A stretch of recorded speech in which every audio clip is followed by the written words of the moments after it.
Մասյացոտնի թեմի նախկին առաջնորդ Գևորգ եպիսկոպոս Սարոյանը երեկվանից սկսել է միջնորդավորված հանդիպումներ փնտրել այն քահանաների հետ, որոնք իր պաշտոնանկությունից հետո այլևս ենթակա չեն իրեն։ Հարկադրանքով ըստ աղբյուրի համոզում է թեմի քահանաներին իր կողմն անցնել կամ լքել եկեղեցին, եթե որպես հոգևոր սպասավոր չեն ընդունում Գևորգ Սրբազանի առաջնորդ լինելը եւ սատարումը իշխանությունների կողմից։ Քահանաները համատարած դիմադրում են, չեն ենթարկվել ճնշումներին եւ հայտարարել են, որ իրենք նշանակված են ծառայության Մայրաթորի կողմից ու ենթակա են Ռուբեն Վարդապետ Զարքարյանին, ում Մայրաթորից նշանակել են տեղապահ Մասյացոտ թեմում։ Ընդգծենք, մինչ այս պահը չկա Մայրաթոր Սուրբ Էջմիածից որևէ հրապարակային արձագանք կամ որոշում վեհապար Հայրապետի կողմից Գևորգ Սրբազանին պաշտոնանկ անելու որոշումը վիճարկող բողոքի հիման վրա առաջին ատյանի դատարանի ընդունած միջանկյալ ապահովման մասին կայացրած աղմկահարույց որոշման վերաբերյալ, իսկ դա նշանակում է, որ Գևորգ Սրբազանն անցել է ինքնիրավչության։ Եվրամեդիա 24-ի տեղեկություններով ճնշումները սկսվել են սպարապետ Վազգեն Սարգսյանի ծննդավայր Արարատ գյուղի եկեղեցուց։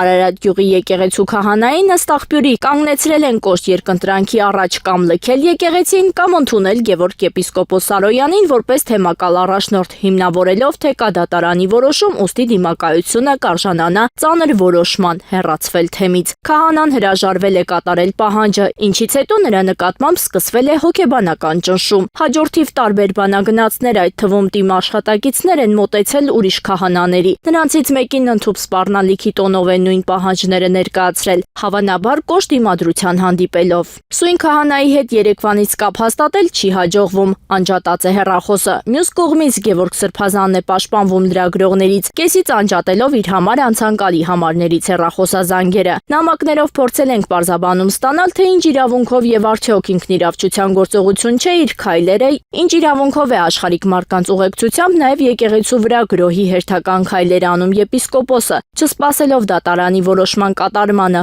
ով է ներգրավել թիմ ներկայացուցիչներին, ում հրահանգով են նրանք ուղեկցում այլ հոգևորականներին եկեղեցի եւ բանակցում Մայրաթորից նշանակվածների հետ։ Եվրամեդիա 24-ը ոչ մի կերպ չի կարողանում ստանալ այս եւ այլ հարցերի վերաբերյալ Մասյացոտ թեմի նախկին առաջնորդ Գևորգ եպիսկոպոս Սարոյանի պատասխանները։ Ավելի ուշ հայտնի դարձավ, որ Վեդի խոշորացված համայնքի ղեկավար ԿՊԱ-ական Գարիկ Սարգսյանն է Վեդու եկեղեցի մտել առավոտյան եւ չի սպասել ուշացող քահանային։ Իր փոխարեն իր ենթականերից քաղաքապետարանի աշխատող Ոմն Մեխակ Խոստեղյանն է հօգուտ տիրադավ հռչակված եպիսկոպոսի բանակցություններ վարել քահանայի հետ եւ անօգուտ։ Աղբյուրը հավելեց նաեւ, որ նոր նշանակված քահանա կա Վեդու եկեղեցում, ընդ որում նա Փաշինյանի հակաեկեղեցական արշավին միացածներից է, իսկ նշանակողը Մայրաթորի կադրային ռեզերվում հայտնված պաշտոնանկ թեմակալ Գևորգ Սրբազանը։